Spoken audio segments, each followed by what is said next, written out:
Welcome back to our YouTube channel. ನಮ್ಮ ಶಾಲೆಯಲ್ಲಿ ವರ್ಗಾವಣೆಗೊಂಡಂತಹ ಶಿಕ್ಷಕರಿಗೆ ಬೀಳ್ಕೊಡುಗೆ ಸಮಾರಂಭ ಮತ್ತು ಹೊಸದಾಗಿ ಬಂದಂತಹ ಶಿಕ್ಷಕರಿಗೆ ಸ್ವಾಗತ ಕಾರ್ಯಕ್ರಮವನ್ನು ಹಮ್ಮಿಕೊಂಡಿದ್ರು. ನಾನು ಆಲ್ರೆಡಿ ಪಾರ್ಟ್ 1ನ ಅಪ್ಲೋಡ್ ಮಾಡಿದ್ದೀನಿ. ಇವಾಗ ಪಾರ್ಟ್ 2ನ ಅಪ್ಲೋಡ್ ಮಾಡ್ತಾ ಇದ್ದೀನಿ. ಪ್ಲೀಸ್ ಎಲ್ಲರೂ ನೋಡಿ. ಇಷ್ಟ ಆದರೆ ಲೈಕ್ ಮಾಡಿ, ಶೇರ್ ಮಾಡಿ, ಕಮೆಂಟ್ ಮಾಡಿ, ಹಾಗೆ ಸಬ್ಸ್ಕ್ರೈಬ್ ಮಾಡ್ಕೊಳ್ಳೋದನ್ನು ಮರಿಬೇಡಿ. ಪ್ಲೀಸ್ ಎಲ್ಲರೂ ಸಬ್ಸ್ಕ್ರೈಬ್ ಮಾಡ್ಕೊಳ್ಳಿ.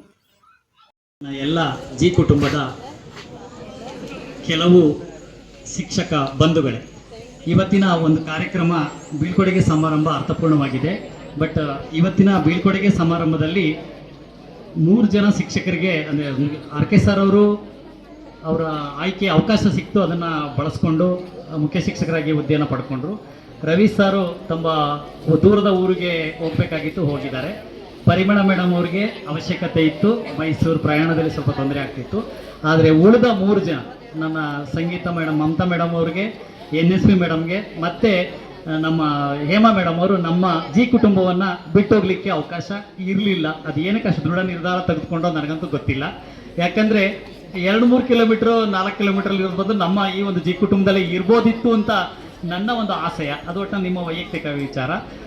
ಬಟ್ ಎಲ್ಲ ಈ ಒಂದು ಬೀಳ್ಕೊಡುಗೆ ಸಮಾರಂಭದಲ್ಲಿ ನನಗೆ ಆರ್.ಕೆ. ಸರ್ಗೆ ಬಂದ ಮುಖ್ಯ ಶಿಕ್ಷಕರಾಗಿ 1.5 ತಿಂಗಳಲ್ಲೇ ಅವರ ಮಕ್ಕಳು ಮಾತ್ರ ಅವರ ಸ್ಟೂಡೆಂಟ್ ಆಗಿದ್ರು. ಇದೇ ನಮ್ಮದೇ ಕಾಲೇಜಿನಲ್ಲಿ ಉಪನ್ಯಾಸಕರಾಗಿದ್ದರೆ ಅವ್ರ ಮೊಮ್ಮಕ್ಕಳಿಗೂ ಸಹ ಶಿಕ್ಷಕರಾಗ್ತಿದ್ರು ಅಂತ ನಾವೆಲ್ಲ ಬಯಸ್ತಾ ಇದ್ವಿ, ಇಲ್ಲೇ ಒಂದು ಕಾಲೇಜಿನಲ್ಲಿ ಆಗಬೇಕು ಅಂತ.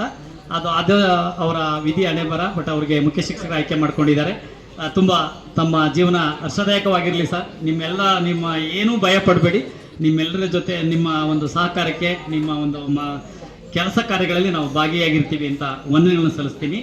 ರವಿ ಸರ್ ಅವರು ದೂರದವರು ತಮ್ಮ ಊರನ್ನ ಒಂದು 8-10 ಕಿಲೋಮೀಟರ್ಗೆ ಹೋಗಿದ್ದಾರೆ. ಅವ್ರಿಗೂ ಸಹ ಇದ್ದಾಗ ಎಲ್ಲ ರೀತಿಯ ಜಿ ಕುಟುಂಬದಲ್ಲಿ ಚಿರಸ್ಮರಣೀಯವಾದಂತಹ ಕಾರ್ಯಕ್ರಮ. ಈ ಕಾರ್ಯಕ್ರಮದ ಅಧ್ಯಕ್ಷತೆಯನ್ನು ವಹಿಸಿರ್ತಕ್ಕಂಥ ಈ ಸಂಸ್ಥೆಯ ಉಪಪ್ರಾಚಾರ್ಯರು, ನನ್ನ ಮಿತ್ರರಂತ ಶ್ರೀ ಸಿದ್ದರಾಜುರವರೇ, ವೇದಿಕೆಯ ಮೇಲೆ ಆಸೀನರಾಗಿರ್ತಕ್ಕಂತಹ ನನ್ನ ಮಾರ್ಗದರ್ಶಕರು, ಹಿತಚಿಂತಕರು, ವಿಶ್ರಾಂತ ಪ್ರಾಚಾರ್ಯರಾದಂಥ ಶ್ರೀ ಮೋದೂರು ಮಹೇಶಾರಾಧ್ಯ ಸರ್ ಅವರೇ, ಮತ್ತೋರ್ವರು ಪ್ರಸ್ತುತ KPSನ ಪ್ರಾಚಾರ್ಯರಾಗಿರ್ತಕ್ಕಂತಹ, ಮಾರ್ಗದರ್ಶಕರಾಗಿರ್ತಂತಹ, ವಯಸ್ಸಿನಲ್ಲಿ ನನಗೆ ಜೂನಿಯರು ಆದ್ರೂ ಕೂಡ ಪ್ರಾಚಾರ್ಯ ವೃತ್ತಿಯನ್ನು ಅಲಂಕರಿಸಿರ್ತಕ್ಕಂತಹ ಸನ್ಮಾನ್ಯ ಶ್ರೀಯುತ ಜನಾರ್ದನ್ ಅವರೇ, ಪ್ರಸ್ತುತ ಕಾಲೇಜಿನ CDC ಉಪಾಧ್ಯಕ್ಷರಂತ ಶ್ರೀ ಹೊನ್ನಪ್ಪರಾವ್ ಕಾಳಿಂಗರವರೇ, ಈ ಗ್ರಾಮ ಪಂಚಾಯಿತಿಯ ಪ್ರಥಮ ಪ್ರಜೆಯಾದಂತಹ ನಮ್ಮ ಆರ್.ಕೆ. ಅವರ ಶಿಷ್ಯರಲ್ಲಿ ಒಬ್ಬರಾದಂತಹ ಶ್ರೀಮತಿ ಶೋಭಾ ಅವರಲ್ಲಿ 14 ವರ್ಷಗಳು ಈ ಗುಂಪು ಬಿ ಹುದ್ದೆನಲ್ಲಿ HM ಆಗಿ ಅಥವಾ ವೈಸ್ ಪ್ರಿನ್ಸಿಪಾಲ್ ಆಗಿ ಕೆಲಸ ಮಾಡ್ತೀನಿ ಅಂತ ಅಂದರೆ ಅದು ಸಾಮಾನ್ಯದ ಮಾತಲ್ಲ. ಏಕೆಂದರೆ ರಾಜಕಾರಣಗಳಿರಬಹುದು ಮತ್ತು ಇಂಥ ದೊಡ್ಡ ಸಂಸ್ಥೆಯ ನೇತೃತ್ವ ವಹಿಸೋ ಸಂದರ್ಭದಲ್ಲಿ ಇಲ್ಲಿ ಕಾಲೇಜ್ ಬೇರೆ ಅಷ್ಟೊತ್ತಿಗೆ ಸ್ಥಾಪನೆ ಆಗಿತ್ತು. ಪ್ರೈಮರಿ ಶಾಲೆ ಪಕ್ಕದಲ್ಲಿತ್ತು, 1 ಕಿಲೋಮೀಟರ್ 1.5 ಕಿಲೋಮೀಟರ್ ದೂರದಲ್ಲಿತ್ತು. ಈ ಭಾಗದಲ್ಲಿ ಒಂದು ರೀತಿ ಅತಿರಥ ಮಹಾರಥರೇ ಇದ್ರು. ಈ ಭಾಗದಲ್ಲಿ ಜನಪ್ರತಿನಿಧಿಗಳಿರ್ಬಹುದು, ಪೋಷಕ ವರ್ಗದವರು ಇರ್ಬೋದು, ನಾನು ಕೇಳಿದ್ದೆ. ಆದರೆ ಎಲ್ಲೋ ಒಂದು ಕಡೆ ಈ ಭಾಗದಲ್ಲಿ 99ರಲ್ಲಿ ಅಪಾಯಿಂಟ್ ಆದಾಗ ಭಾರತಿ ಮೇಡಮ್ ನಮ್ಮ ಬ್ಯಾಚ್ಮೇಟ್, ಈಗ ಅವರು KIS ಮಾಡಿಕೊಂಡು ಅತ್ಯುನ್ನತ ಹುದ್ದೆಯಲ್ಲಿದ್ದಾರೆ. ನಾನು ಹೋಗುವಾಗ ನಾನು ಈ ಶಾಲೆಯಲ್ಲಿ ಒಂದಿನ ಕೆಲಸ ಮಾಡಬೇಕಲ್ಲ ಅಂತ ನನ್ನ ಮನಸ್ಸಿನಲ್ಲಿ ಅಂತ ಇತ್ತು, ಮನಸ್ಸಿನಲ್ಲಿ ತಳ್ಕಾಗ್ತಾ ಇತ್ತು, ಎಲ್ಲ ಕೊರಿತಾ ಇತ್ತು. ಕೊನೆಗೆ ನಾನು 99ರಲ್ಲಿ ಅಪಾಯಿಂಟ್ ಆಗಿ ಕೂಡ್ಗೆಗೆ ಹೋದ್ಮೇಲೆ ಅಲ್ಲಿಂದ KR ನಗರ BRC ಆಗಿ ಬಂದಾಗ 3 ವರ್ಷ ಸೇವೆ ಸಲ್ಲಿಸಿ ಮತ್ತೆ ನಾನು ಅನಿವಾರ್ಯವಾಗಿ ಬೇರೆ ಕಡೆ ಹೋಗಬೇಕಾಯಿತು. ಅಲ್ಲಿಂದ ಮುರಾರ್ಜಿ ಶಾಲೆಗೆ ಹೋದೆ. ಅಲ್ಲೊಂದು 3 ವರ್ಷ ಟ್ರೈಬಲ್ ವೆಲ್ಫೇರ್ ಡಿಪಾರ್ಟ್ಮೆಂಟಲ್ಲಿ 3 ವರ್ಷ ಕೆಲಸ ಮಾಡಿದೆ ಪ್ರಿನ್ಸಿಪಾಲ್ ಆಗಿ. ಅಲ್ಲಿಂದ ಹೇಗೆ ನಾನು ವಾಪಸ್ ಬರಬೇಕು, ಲೆಂಡ್ ಸರ್ವಿಸಲ್ಲಿ ಹೋಗಿದ್ದು. ವಾಪಸ್ ಬರುವಾಗ ಫಸ್ಟ್ ಇದನ್ನೇ ಟಿಕ್ ಹಾಕಿದ್ದೆ ನಾನು. ಕಮಿಷನರ್ ಆಫೀಸಲ್ಲಿ ಕೌನ್ಸಿಲಿಂಗಲ್ಲಿ ಇದೇ ಟಿಕ್ ಹಾಕಿದ್ದೆ. ಅದೇನೋ ಗೊತ್ತಿಲ್ಲ, ಸುಬ್ಬೇಗೌಡರು ನಮ್ಮ ಜಿಲ್ಲೆಯವರು, ಅರಕಲೂರು ತಾಲೂಕಿನವರು BU ಆಗಿದ್ರು ಕ್ಯಾನಲ್ದಲ್ಲಿ. ಇಲ್ಲ ನೀವು ತಿಪ್ಪೂರು ತಗೊಳ್ಳಿ ಅಂತ ಅಂದರು. ನನಗೂ ಎಲ್ಲೋ ಒಂದು ತಲೆ, ಆಗ ಕರಿಗೌಡರು BO ಇದ್ರು, ಎಲ್ಲ ತಲೆಯಲ್ಲಿ ಇತ್ತು. ಮೀಟಿಂಗ್ ಎಲ್ಲ CIO ಮೀಟಿಂಗ್ ಎಲ್ಲ ಹೋದಾಗ ತಾಲೂಕೆ ಬರ್ಬೋದು, ಇಲ್ಲಿ ಬೇರೆ ಹುಣಸೂರ್ಗೆ ಹೋಗ್ಬೇಕಲ್ಲ ಅಂದ್ಬಿಟ್ಟು ಇದನ್ನ ಟಿಕ್ ಹಾಕಿ ಕಾಟ್ ಮಾಡಿ ಅಲ್ಲಿಗೆ ತಗೊಂಡೆ. ಅದೇನೋ ಗೊತ್ತಿಲ್ಲ, ಇವ್ರು ಅನ್ನೋದು ಋಣನ. ಹಲೋ, ಗೋಸಿಗೆ ಹಾಕಿಸ್ಬಿಟ್ರು, ಹೆಂಗೆಂಗೋ ತಪ್ಪಿಸ್ಕೊಳಕ್ಕೆ ನೋಡಿದೆ. ಎಲ್ಲರಿಗೂ ನಮಸ್ಕಾರ, ವೇದಿಕೆ ಮೇಲಿರೋಂಥವ್ರು ಎಲ್ಲರಿಗೂ ನಮಸ್ಕಾರ. ಮುಂದೆ ಕೂತಿರೋಂಥ ವೃತ್ತಿ ಬಾಂಧವರಿಗೆ, ಸ್ನೇಹಿತರಿಗೆ ಎಲ್ಲರಿಗೂ ನಮಸ್ಕಾರ, ಮಕ್ಕಳಿಗೂ ಕೂಡ ನಮಸ್ಕಾರ. ಏನು ಹೇಳಬೇಕು ಅನ್ನೋದು ಗೊತ್ತಾಗ್ತಾ ಇಲ್ಲ. ತುಂಬ ಭಾವನಾತ್ಮಕವಾಗಿ ನಾನು ತುಂಬ ತಡ್ಕೊಂಡಿದ್ದೀನಿ. ಅವತ್ತೊಂದು ದಿವಸನೂ ಹೋಗೋ ದಿವಸನೂ ತಡ್ಕೊಂಡಿದ್ದೆ. ನಮ್ಮ ಇವರು ಯಾರಪ್ಪ, ಪುಷ್ಪಮ್ಮ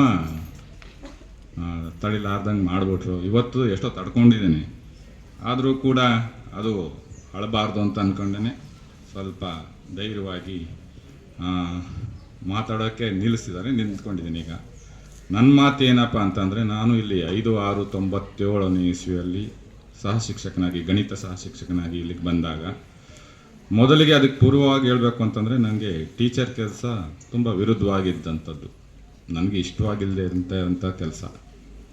ನಾನು MSc ಮಾಡ್ತಾಯಿದ್ದಾಗ ನಾನು ಅಂದ್ಕೊಂಡಿದ್ದು ರಿಸರ್ಚ್ ಸ್ಕಾಲರ್ ಆಗಿ ಮುಂದಕ್ಕೆ ಹೋಗಬೇಕು ಅಂತ. ಫಸ್ಟ್ ಇಯರಲ್ಲಿ ಇದ್ದಾಗಲೇ ನನಗೆ CFTRIಯಿಂದ ಕಾಲ್ ಬಂದಿತ್ತು. ನನಗೆ ಜೂನಿಯರ್ ಸೈಂಟಿಸ್ಟ್ ಆಗಿ ಕಾಲ್ ಬಂದಿತ್ತು. ನನಗೆ ಆ ಥರದ್ದು ಕೆಲಸಕ್ಕೆ ಹೋಗಬೇಕು ಅಂತ ತುಂಬ ಆಸೆ ಇತ್ತು ನನಗೆ. ಆದರೆ ಒಂದು ಏನಪ್ಪ ಅಂದರೆ, ಅಪ್ಪ ಇದೇ ಡಿಪಾರ್ಟ್ಮೆಂಟಲ್ಲಿ ಇರಲಾಗಿ ಅಪ್ಪನ ಸ್ನೇಹಿತರು ತುಂಬ ಹಿಂಸೆ ಕೊಟ್ಟು ಅವರು ಯಾಕೆ ನಿನ್ನ ಮಗನಿಗೆ BEd ಮಾಡಿಸ್ಬಾರ್ದು ಹಂಗಿಂಗೆ ಅಂತ ಅವ್ರು ಬಂದು ನನ್ನಲ್ಲಿ ಕೇಳ್ಕೊಂಡಿದ್ದು ಒಂದೇ, ನಾನು ನೀನು ಏನು ಓದ್ತಿ ಅಂತ ಇದುವರೆಗೆ ಯಾವತ್ತೂ ಕೇಳಿರಲಿಲ್ಲ, ಓದಿಸ್ತಾ ಇದ್ದೆ, ನನಗೋಸ್ಕರ BEd ಮಾಡಿಬಿಡು ಅಂತಂದರು. BEd ಮಾಡಿದೆ. BEd ಮಾಡಿ ಮಾಸ್ಟರ್ ಡಿಗ್ರಿ ಮಾಡುವಾಗ 2ನೇ ವರ್ಷದಲ್ಲಿದ್ದಾಗಲೇ ನನಗೆ ಅಪಾಯಿಂಟ್ ಆಗೇ ಹೋಯಿತು. ಅದರಿಂದ ನನಗೆ ಏನಪ್ಪ ಅಂತಂದರೆ, ಈ ಕೆಲಸಕ್ಕೆ ಸೇರಿದ ಮೇಲೆ ಅದಕ್ಕೆ 100ಕ್ಕೆ 200 ಅಥವಾ 500 ಧಾರೆಯನ್ನು ಎರಿಲೇಬೇಕು ಅಂತ ಹೇಳ್ಕೊಟ್ಟಂಥದ್ದು ನನಗೆ ಟೀಚ್ ಮಾಡಿದಂತಹ ಎಷ್ಟೋ ಜನ ಶಿಕ್ಷಕರು, ಲೆಕ್ಚರರ್ಗಳು ಮತ್ತು ಗುರು ವೃಂದದವರು. ನಾನು ಒಬ್ಬ ವ್ಯಕ್ತಿಯಾಗಿ ನಿಂತಿದ್ದೀನಿ ಅಂತಂತಂದರೆ, ನಾನೇ ನಿಂತ್ಕೊಳ್ಳೋಕೆ ಸಾಧ್ಯವಿಲ್ಲ. ಬೇಕಾದಷ್ಟು ಜನ ನನ್ನನ್ನು ತಿದ್ದಿದ್ದಾರೆ, ತಿಳಿದ್ದಾರೆ. ಅವರ ಒಂದು ಮಾರ್ಗದರ್ಶನನೇ, ಅವರ ಕೆಲವು ಗುಣಗಳನ್ನು ಆಯ್ಕೆ ಮಾಡಿಕೊಂಡೆ ಇವತ್ತಿಗೂ ಕೂಡ ನಾನು ನೆನೆಸ್ಕೋತೇನೆ. ನನ್ನ ಗಣಿತ ಶಿಕ್ಷಕರು GN ವಿಶ್ವನಾಥ್ ಅಂತ ಹೇಳಿ, ಅವ್ರು ಮಾಡ್ತಿದ್ದಂತಹ ಪಾಠ ಅಷ್ಟು ಫಸ್ಟ್ ಕ್ಲಾಸ್. ನಾನು ನಿಜ ಹೇಳಬೇಕು ಅಂತಂದರೆ, ನಿಮ್ಮೆಲ್ಲರೆದ್ರಿಗೂ ಕೂಡ ಗಣಿತವನ್ನು ನಾನು ಮನೇಲಿ ಪ್ರಾಕ್ಟೀಸ್ ಮಾಡ್ದವನೇ ಅಲ್ಲ. ನಾನು ಗಣಿತವನ್ನು ಪ್ರಾಕ್ಟೀಸ್ ಮಾಡ್ದೇ ಬೇರೆ ವಿಷಯಗಳನ್ನು ಪ್ರಾಕ್ಟೀಸ್ ಮಾಡ್ತಾಯಿದ್ದೆ ಅಂದರೆ ಅಷ್ಟು ಸುಲಭವಾಗಿ ನನಗೆ ಅವ್ರು ಹೇಳ್ಕೊಟ್ಟಂಥದ್ದು ಅಷ್ಟು ನನ್ನ ಮನಸ್ಸಿಗೆ ನಾಟೋ ರೀತಿಯಲ್ಲಿ, ಅಂದರೆ ನನ್ನನ್ನು ಆಕ್ರಮಿಸ್ಕೊಂಡಂಥ ಶಿಕ್ಷಕರು ಕೂಡ ಅವರು. ಅದೇ ಥರ ಹಿಂದಿ ಮೇಡಮ್ ಒಬ್ಬರು ಇದ್ದರು, ಲಲಿತಾ ಮೇಡಮ್ ಅಂತ. ನಮ್ಗೆ ಏನೇ ಡೌಟ್ ಬಂದರೂ ಕೂಡ ಮನೆಗಳಿಗೆ ಹೊಟ್ಟೋಗ್ಬಿಡ್ತಿದ್ವಿ ನಾವು. ಅದೇ ನಮಗೇನು ಈ ಟ್ಯೂಷನ್ ಅನ್ನೋದು ನಮಗೇನು ಗೊತ್ತಿಲ್ಲ. ಮನೆಗಳಿಗೆ ಹೋಗ್ಬಿಟ್ಟು ಅಲ್ಲೇ ಬಗೆಹರಿಸ್ಕೊಂಡು ಅವ್ರೇನು ಊಟ ಮಾಡಿರ್ತಾರೆ, ಅವ್ರು ಏನು ಕೊಡ್ತಾರೆ, ಹಣ್ಣು ಕೊಟ್ಟರೆ ಹಣ್ಣು, ಊಟ ಕೊಟ್ಟರೆ ಊಟ, ಅಲ್ಲೇ ಮಾಡ್ಕೊಂಡು ಟೀಚರ್ಸ್ ಮನೆಗೆ ಮಾಡ್ಕೊಂಡು ಬಂದಂಥದ್ದು. ಆ ಗುಣಗಳನ್ನೇ ನಾನು ಇಲ್ಲಿ ರೂಢಿಸ್ಕೋಬೇಕು ಅಂತ ಫಸ್ಟ್ ದಿವಸ ಇಲ್ಲಿ ಅಪಾಯಿಂಟ್ ಆಗಿ ಬಂದಾಗಲೇ ಅದನ್ನು ಮನಸ್ಸಿನಲ್ಲಿ ಇಟ್ಕೊಂಡು ಬಂದಂಥದ್ದು. ನಾನು ಏನೆಲ್ಲ ಅದನ್ನು ಅಂದ್ಕೊಂಡು ಬಂದಿದ್ದೀನಿ, ಅದೆಲ್ಲವೂ ಕೂಡ ಅವರ ಒಂದು ಆಶೀರ್ವಾದವೇ ಆಗಿರುತ್ತೆ. ಆದರೆ ಮೊದಲಿಗೆ ನನಗೆ ಇಲ್ಲಿ ಗೌಡಗೆರೆ ಸಿಕ್ಕಿರಲಿಲ್ಲ. ನನಗೆ ಅಪಾಯಿಂಟ್ ಆಗಿ ಮೊದಲಿಗೆ ನನಗೆ ಸಿಕ್ಕಿದ್ದು KR ತಾಲೂಕು ಚಿಕ್ಕನಾಯಕನಹಳ್ಳಿ, ಅಲ್ಲಿಗೆ ನನಗೆ ಅಪಾಯಿಂಟ್ ಆರ್ಡರ್ ಸಿಕ್ಕಿದ್ದಂಥದ್ದು. ಆದರೆ ಕಾರಣಾಂತರದಿಂದ ನಮ್ಮ ತಂದೆ ಅದೇ ಡಿಪಾರ್ಟ್ಮೆಂಟಲ್ಲಿಲ್ಲಾಗಿ ಮತ್ತು ಆಗ DDPI ಆಗಿದ್ದಂಥ ಶಾರದಮ್ಮ ಮೇಡಮ್ ಅವರು ತುಂಬ ಪರಿಚಯ ಇರಲಾಗಿ ಗೌಡಗೆರೆಯಲ್ಲಿ ಖಾಲಿ ಇದ್ದಿದ್ದು ನಮ್ಮ ತಂದೆ ಗೊತ್ತಿತ್ತು. ಯಾಕೆ ನನಗೆ ನನ್ನ ಮಗನಿಗೆ ಅಲ್ಲಿ ಅಷ್ಟು ದೂರ ಕೊಟ್ಬಿಟ್ಟಿದ್ದಾರೆ, ಅವರು ಕೇಳ್ಕೊಂಡು ಬರ್ತೀನಿ ಅಂತ. ಆ ಕ್ಷಣದಲ್ಲೇ, ಆ ಒಂದು ಏಜಲ್ಲೇ ನಮ್ಮ ತಂದೆ ಸ್ಕೂಟ್ರಲ್ಲೇ ಮೈಸೂರಿಗೆ ಹೋಗಿ DD ಜೊತೆ ಕೂತ್ಕೊಂಡು ಆ ಕ್ಷಣದಲ್ಲೇ ಆರ್ಡ್ರ್ ಚೇಂಜ್ ಮಾಡಿಸ್ಕೊಂಡು ಚಿಕ್ಕನಾಯಕನಹಳ್ಳಿಗೆ ಹೋಗ್ಬೇಕಾದಂಥ ನನ್ನನ್ನು ಈ ಮಣ್ಣು ಕರೀತು. ಈ ನನ್ನ 2ನೇ ಮಾತೃಭೂಮಿ ಅಂತ ನಾನು ಇವತ್ತಿಗೂ ಕೂಡ ಅಂದ್ಕೊಂಡಿರೋಂಥ ಈ ಜಾಗ ಆಗ ನಾನು ಗೌಡಗೆರೆಗೆ ಶಿಕ್ಷಕನಾಗಿ ಬಂದೆ. ಈ ಗೌಡಗೆರೆಯಲ್ಲಿ ನಾನು ಎಷ್ಟೋ ಜನ ಮುಖ್ಯ ಶಿಕ್ಷಕರು, ಉಪ ಪ್ರಾಂಶುಪಾಲರ ಕೆಳಗೆ ಕೆಲಸ ಮಾಡಿದ್ದೇನೆ, ಫ್ರೆಂಡ್ಸ್ ಜೊತೆ ಕೆಲಸ ಮಾಡಿದ್ದೇನೆ, ಕೊಲೀಗ್ ಜೊತೆ ಕೆಲಸ ಮಾಡಿದ್ದೇನೆ. ಅವರೆಲ್ಲರಿಗೂ ಕೂಡ ಧನ್ಯವಾದಗಳನ್ನ ಹೇಳ್ತೇನೆ.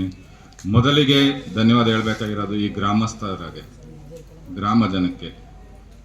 ನಾನು ತುಂಬ ಹೊಡೆದೇ ಬಿಡ್ತಿದ್ದೆ, ಯಾವುದು ಕೇರ್ ಮಾಡ್ದೇನೆ. ನಾನು ಹೊಡಿತಿದ್ದ ದೃಷ್ಟಿಕೋನ ಓದಲಿ ಅನ್ನೋ ಒಂದು ವಿಷಯದಲ್ಲಿ. ಆದರೆ ಆಮೇಲೆ ಯೋಚನೆ ಮಾಡ್ತಿದ್ದೆ, ಪೇರೆಂಟ್ಸ್ ಏನು ತಿಳಿತಾರಂತ. ಪೇರೆಂಟ್ಸ್ ಬರ್ತಾನೆ ಇರಲಿಲ್ಲ ಇಲ್ಲಿಗೆ. ಆಗ ಅವ್ರಿಗೆ ನಾನು ಏನು ಕೆಲಸ ಮಾಡ್ತಾ ಇದ್ದೀನಿ ಅನ್ನೋದು ನಿಜವಾಗ್ಲೂ ಅರ್ಥ ಆಯ್ತಾನೋ ಅಂತ ಅನ್ನಿಸ್ತು. ಅದಕ್ಕೋಸ್ಕರನೇ ಈ 27 ವರ್ಷ ಸೌಸಿದ್ದೀನಿ ಇಲ್ಲೇನೆ. ಯಾವತ್ತೂ ನನ್ನ ಒಂದು ದಿವಸನೂ ಯಾರೂ ಪ್ರಶ್ನೆ ಏನು ಮಾಡಲೇ ಇಲ್ಲ. ಅಂದರೆ ಅರ್ಥ ನನ್ನ ಕೆಲಸ ಮಕ್ಕಳನ್ನು ತಿದ್ದಂಥದ್ದನ್ನು ಸರಿಯಾಗಿ ಮಾಡ್ತಾ ಇದ್ದಾರೆ ಅನ್ನೋದನ್ನು ನನ್ನ ವಿದ್ಯಾರ್ಥಿಯ ಪೋಷಕರಾಗಲಿ ಮತ್ತು ಈ ಊರಿನ ಜನತೆ ಆಗಲಿ ಮತ್ತು ಈ ಹೋಬಳಿಯ ಜನ, ಈಗ ಹೋಬಳಿಯ ಜನನೂ ಕೂಡ ಬರೋದು, ಸುತ್ತಮುತ್ತ KR ನಗರ ಮತ್ತು ಕಟ್ಟೆಮಳವಾಡಿ, ಹುಣಸೂರಿನಿಂದ ಎಲ್ಲ ಕಡೆಯಿಂದನೂ ಬರ್ತಾರೆ. ಅದರಿಂದ ಅವರೆಲ್ಲರಿಗೂ ಕೂಡ ಧನ್ಯವಾದ ತಿಳಿಸ್ತೀನಿ. ಆಮೇಲೆ ಈ ಶಾಲೆಯ ದಾನಿಗಳಾದಂತಹ ಸುಬ್ರಾವ್ ಘಾಟ್ಗೆ ಅವ್ರನ್ನು ಕೂಡ ನೆನಲೇಬೇಕು. ಅವರನ್ನು ಕೂಡ ನಾನು ಪೂಜ್ಯ ಭಾವದಿಂದ ತುಂಬ ಸ್ಮರಿಸ್ತಾ ಅವ್ರಿಗೂ ಕೂಡ ಧನ್ಯವಾದ ತಿಳಿಸ್ತೀನಿ. ಅವ್ರ ಪರವಾಗಿ ಅವರ ಮೊಮ್ಮಗಳಾದಂತಹ ಕದಮ್ ಅವ್ರಿಗೆ ನಾನು ನನ್ನ ಧನ್ಯವಾದಗಳನ್ನು ಅರ್ಪಿಸ್ತೇನೆ. ಮತ್ತು ನಾನು ಏನೇ ಇದನ್ನು ಮಾಡೋದಕ್ಕೋಸ್ಕರ ನನಗೆ ಈ ದಿಕ್ಕನ್ನು ಸೂಚಿಸಿದಂಥವ್ರು ನನ್ನ ತಂದೆ ತಾಯಿ, ಅವ್ರಿಗೂ ಕೂಡ ಸಂಪೂರ್ಣವಾದಂತಹ ಪ್ರೀತಿಪೂರ್ವಕವಾದಂಥ ಧನ್ಯವಾದನ ತಿಳಿಸ್ತೀನಿ. ಅಣ್ಣ ತಮ್ಮದಿರಾಗಲಿ ಇವತ್ತಿಗೂ ಕೂಡ ಹಾಗೇ ಇದ್ದೀವಿ. ಇಲ್ಲಿದ್ದಂಥ ಎಲ್ಲ ಟೀಚರ್ಸ್ಗಳು ಕೂಡ ನಾವು ಅದೇ ರೀತಿಯಲ್ಲಿದ್ದೀವಿ. ನಮ್ಮ ಸರ್ ಆಗಾಗಲೇ ಹೇಳ್ತಿದ್ದಾರಲ್ಲ, ಅದಕ್ಕೆ ಪರ್ಫೆಕ್ಟಾಗಿ ನಾವು ಎಲ್ಲರೂ ಇದ್ದೀವಿ. ಇವತ್ತಿಗೂ ಅದನ್ನು ಸಿದ್ದರಾಜು ಸರು ಕೂಡ ಆ ನೇತೃತ್ವದಲ್ಲಿ ನಡೆಸ್ಕೊಂಡು ಹೋಗ್ತಾ ಇದ್ದಾರೆ. ಇದೊಂದು ಕುಟುಂಬ ಅಂದರೆ ಕುಟುಂಬನೇ ಇದು. ಖಾಲಿ ಆಗ್ತಾ ಇರ್ತದೆ, ತುಂಬ್ತಾನೆ ಇರ್ತದೆ. ಆದ್ದರಿಂದ ಇಲ್ಲಿ ನಾನು ಸೇವೆ ಮಾಡಿರೋದಕ್ಕಿಂತ ನನ್ನ ಕೆಲಸ ನಾನು ಮಾಡಿರೋದನ್ನು ನನಗೆ ತುಂಬ ಮೆಚ್ಚುಗೆ ಇದೆ. ಆಮೇಲೆ ಇವರೆಲ್ಲರೂ ಹೇಳ್ತಾ ಇರೋಂಥದ್ದು ಕೂಡ ನನಗೆ ತುಂಬ ಜಾಸ್ತಿ ಅನ್ನಿಸ್ತಾ ಇದೆ, ಹೊರೆ ಅನ್ನಿಸ್ತಾ ಇದೆ. ಆಮೇಲೆ ಇತ್ತೀಚೆಗೆ ನಾನು ಈಗ HM ಆಗಿ ಹೋಗಿದ್ದೀನಲ್ಲ, ಅದು ಸ್ವಲ್ಪ ಭಾರ ಅನ್ನಿಸ್ತಾ ಇದೆ. HM ಆಗಿ ಹೋಗೋದಕ್ಕೆ ಕಾರಣ ನಮಗೆ ಹಳೆ VP ಸರ್ ಚಿನ್ನೇಗೌಡರು ಸರ್ ಅವರ ಆಶೀರ್ವಾದವೇ. ಮತ್ತು ನಾನು ಮಾಡೋದಿಲ್ಲ ಅಂತ ಹೇಳ್ಬಿಟ್ಟಿದ್ದೆ ಅರ್ಧ ಅಪಾಯಿಂಟ್ ಆದಮೇಲೂ ಕೂಡ ಯಾವುದೋ ಒಂದು ಕಾರಣಕ್ಕೆ. ಆವಾಗ ಅವರೇ ನನಗೆ ಧೈರ್ಯವನ್ನು ಹೇಳಿ ಮಾಡ್ಬೋದು, ಮಾಡಿ, ಏನು ತೊಂದರೆ ಇಲ್ಲ, ನಿಮಗೆ ಆ ಶಕ್ತಿ ಇದೆ ಅಂತ ತೋರಿಸ್ಕೊಟ್ಟಂಥವ್ರು. ಮಾರ್ಗದರ್ಶನವನ್ನು ಪ್ರತಿ ಸರಿ ಕೊಡ್ತಾಯಿದ್ದಾರೆ. ಅವರು, ಲೋಕೇಶ್ ಸರು, ಇವರೆಲ್ಲರೂ ಕೂಡ ನಾವು ತುಂಬ ಒಂಥರ ಬೇರೆ ಬೇರೆ ಸ್ಥಳದಿಂದ ಬಂದಿದ್ರು. BL, ಬಾಲು, ಉಮೇಶು ಮತ್ತು ಮೇಡಮ್ದಿರು ಎಲ್ಲರೂ ಕೂಡ ಒಂಥರ ನಾವು ಒಂದೇ ಶಾಲೆಯಲ್ಲಿ ಓದ್ದವ್ರ ಥರ ಚಡ್ಡಿ ದೋಸ್ತುಗಳ ಥರನೇ ಇದ್ಬಿಟ್ಟಿದ್ವಿ. ನಾವು ಲೋಕೇಶ್ ಸರ್ ಎಲ್ಲರೂ ಕೂಡ ದೋಸ್ತುಗಳನ್ನೇ, ಟೀಚರ್ಸ್ ಅಂದ್ಕೊಂಡೇ ಇಲ್ಲ. ನಮ್ಮ ನಡುವೆ ಯಾವ ಭಿನ್ನಾಭಿಪ್ರಾಯವೂ ಇಲ್ಲ. ಕೂತ್ಕೊಂಡು ಹಂಚ್ಕೊಳ್ಳೋದಾಗಲಿ ಇವೆಲ್ಲನೂ ಕೂಡ ಮಾಡ್ತೇವೆ, ಎಲ್ಲನೂ ಕೂಡ ಚರ್ಚೆ ಮಾಡ್ತೇವೆ ನಾವು. ಅದರಿಂದ ನಮಗೆ ಆ ಭಾವನೆನೇ ಬಂದಿಲ್ಲ, ಅವ್ರು ಬೇರೆ ಇವ್ರು ಬೇರೆ, ಆ ವಿಷಯನೇ ಬೇರೆ, ಕನ್ನಡದವ್ರು ಬೇರೆ, ಇಂಗ್ಲೀಷವ್ರು ಬೇರೆ, ಇವ್ಯಾವೂ ಇಲ್ಲ. ಎಲ್ಲನೂ ನೇರವಾಗಿ ಚರ್ಚೆ ಮಾಡೋಂಥದ್ದೇ, ನೇರವಾಗಿ ತಿಳಿಸೋಂಥದ್ದು, ನೇರವಾಗಿ ಹಂಚ್ಕೊಳ್ಳೋಂಥದ್ದನ್ನೇ ನಾವು ಮಾಡಿದಂಥದ್ದು. ಒಟ್ಟಾರೆ ಎಲ್ಲರಿಗೂ ಕೂಡ ಧನ್ಯವಾದಗಳನ್ನ ತಿಳಿಸ್ತಾ ನಾನು ಏನು ಮಾತಾಡ್ದೆ ನನಗೆ ಅರ್ಥ ಆಗಿದೆಯೋ ಇಲ್ವೋ ನನಗೆ ಗೊತ್ತಿಲ್ಲ, ನನಗೆ ಅರ್ಥ ಆಗಿದೆ ಅಂತ ಅಂದ್ಕೊಂಡಿದ್ದೀನಿ. ಅದರಿಂದ ಮತ್ತೊಮ್ಮೆ ಈಗ ಅಲ್ಲಿ ಕೂತಿರೋಂಥ ಪ್ರೀತಿನೂ ಕೂಡ ನಗ್ತಾ ಇದ್ದಾಳೆ. ಆದ್ದರಿಂದ ಎಲ್ಲರಿಗೂ ಕೂಡ ಧನ್ಯವಾದ. ಮಕ್ಕಳೇ ತುಂಬ ಚೆನ್ನಾಗಿ ಓದಿ. ನನ್ನ ಶಾಲೆ ನಾನಿದ್ದಾಗ ಹೆಂಗಿತ್ತು ಅದಕ್ಕಿಂತ ಚೆನ್ನಾಗಿ ಶೈನ್ ಆಗಬೇಕು, ಸ್ಟಾರ್ ಆಗಬೇಕು. ನೀವೆಲ್ಲರೂ ಒಂದು ರೀತಿಯಲ್ಲಿ ಸ್ಟಾರ್ಗಳೇ ಆಗಬೇಕು, ಉನ್ನತ ಸ್ಥಾನದಲ್ಲಿ ನಿಂತ್ಕೋಬೇಕು. ಅದನ್ನು ನೋಡಕ್ಕೆ ಬಯಸ್ತೀನಿ ಅಂತ ಹೇಳ್ತಾ ನನ್ನ ಮಾತನ್ನು ಮುಗಿಸ್ತೀನಿ. ಜೈ ಕರ್ನಾಟಕ. ಕೊಂಡೊಯ್ಯತಕ್ಕಂಥದ್ದು ಶಿಕ್ಷಣ. ಆ ಶಿಕ್ಷಣವನ್ನ ನೀಡುವಲ್ಲಿ ಪ್ರಮುಖ ಪಾತ್ರವನ್ನ ವಹಿಸ್ತಕ್ಕಂಥದ್ದು ಶಿಕ್ಷಕರ ಕರ್ತವ್ಯ. ಹಾಗಾಗಿ ಇಂದು ನಮ್ಮ ಶಾಲೆಯಲ್ಲಿ ಕೆಲಸವನ್ನು ತಮ್ಮ ಅತ್ಯಮೂಲ್ಯ ಸೇವೆಯನ್ನು ಸಲ್ಲಿಸಿ ಬೇರೆಡೆಗೆ ವರ್ಗಾವಣೆ ಹೊಂದಿದಂತಹ ಎಲ್ಲಾ ಶಿಕ್ಷಕರಿಗೂ ಕೂಡ ಇಂದು ಸನ್ಮಾನ ಕಾರ್ಯಕ್ರಮವನ್ನು ಹಮ್ಮಿಕೊಂಡಿದ್ದು, ಆ ಕಾರ್ಯಕ್ರಮಕ್ಕೆ ಅಧ್ಯಕ್ಷತೆಯನ್ನು ವಹಿಸಿಕೊಂಡಿರ್ತಕ್ಕಂಥ ನಮ್ಮ ಶಾಲೆಯ ಉಪ ಪ್ರಾಂಶುಪಾಲರಾದಂತಹ ಶ್ರೀಯುತ ಸಿದ್ದರಾಜು ಸರ್ ಅವರಿಗೆ ವಂದನೆಗಳನ್ನ ಹೇಳ್ತಾ, ಹಾಗೂ ಈ ಸನ್ಮಾನ ಕಾರ್ಯಕ್ರಮದಲ್ಲಿ ಸನ್ಮಾನವನ್ನ ಸ್ವೀಕರಿಸಿದಂತ ಎಲ್ಲಾ ಗುರು ವೃಂದದವರಿಗೂ ಕೂಡ ವಂದನೆಗಳನ್ನ ತಿಳಿಸುತ್ತಾ, ಈ ಗುರು ವೃಂದದವರಿಗೆ ಸನ್ಮಾನವನ್ನ ಮಾಡಿದಂತಹ ವೇದಿಕೆಯ ಮೇಲೆ ಉಪಸ್ಥಿತರಿರುವಂತಹ ಎಲ್ಲಾ ಗಣ್ಯಾತಿ ಗಣ್ಯರಿಗೂ ಕೂಡ ವಂದನೆಯನ್ನ ಸಲ್ಲಿಸುತ್ತಾ, ಹಾಗೂ ಕರ್ನಾಟಕ ಪಬ್ಲಿಕ್ ಶಾಲೆ ಕಾಲೇಜು ಹಾಗೂ ಪ್ರೌಢಶಾಲಾ ವಿಭಾಗ ಹಾಗೂ ಪ್ರಾಥಮಿಕ ಶಾಲಾ ವಿಭಾಗದ ಎಲ್ಲ ಅಧ್ಯಾಪಕ ವೃಂದದವರಿಗೂ ಹಾಗೂ ಅಡಿಗೆ ಸಿಬ್ಬಂದಿಗಳಿಗೂ ಹಾಗೂ ಬೋಧಕೇತರ ಸಿಬ್ಬಂದಿಗಳಿಗೂ ಕೂಡ ವಂದನೆಗಳನ್ನ ತಿಳಿಸುತ್ತಾ, ಈ ಕಾರ್ಯಕ್ರಮವನ್ನ ಯಶಸ್ವಿಯಾಗಿಗೊಳಿಸುವಲ್ಲಿ ಪ್ರಮುಖವಾದಂತಹ ಕೇಂದ್ರ ಬಿಂದುಗಳಾದಂತಹ ವಿದ್ಯಾರ್ಥಿಗಳಿಗೂ ಕೂಡ ವಂದನೆಗಳನ್ನ ತಿಳಿಸುತ್ತಾ, ಈ ಕಾರ್ಯಕ್ರಮಕ್ಕೆ ಸಹಕರಿಸಿದ ಪ್ರತ್ಯಕ್ಷ ಹಾಗೂ ಪರೋಕ್ಷವಾಗಿ ಸಹಕರಿಸಿದ ಎಲ್ಲರಿಗೂ ಕೂಡ ಹೃತ್ಪೂರ್ವಕ ವಂದನೆಗಳನ್ನ ತಿಳಿಸುತ್ತಾ ನನ್ನ ವಂದನಾ ಭಾಷಣವನ್ನ ಮುಗಿಸ್ತಾ ಇದ್ದೀನಿ. ಅವಕಾಶಕ್ಕಾಗಿ ಧನ್ಯವಾದಗಳು.